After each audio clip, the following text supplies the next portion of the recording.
Kang, kondi Kang. Beh, sawi ra ketok Kang.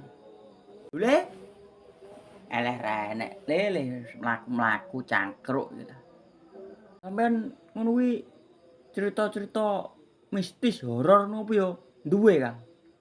Peh ya duwe ta kene pengalaman mistis iki. Mungkin iki tapi wong kendel kok ya ora wedi karo ngono-ngono kuwi. Ndang jajal cerita piye ceritamu horormu kuwi? Horor tenan apa ora? Aku mbiyen iki nganu lho, pengalamanku horor iki mbiyen ki aku ki tau jenenge nyuluh ki kan dhewe kan aku. Lah marang ngono ki wis biasa aku jam 11 kuwi wis balik le.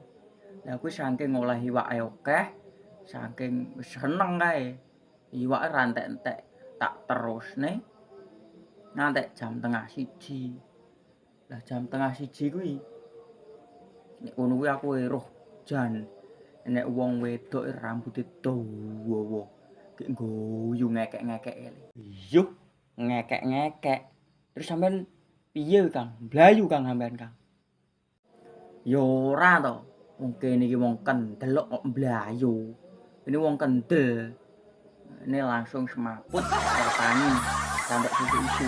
Datangi. Yuh, ini ngomong kendel.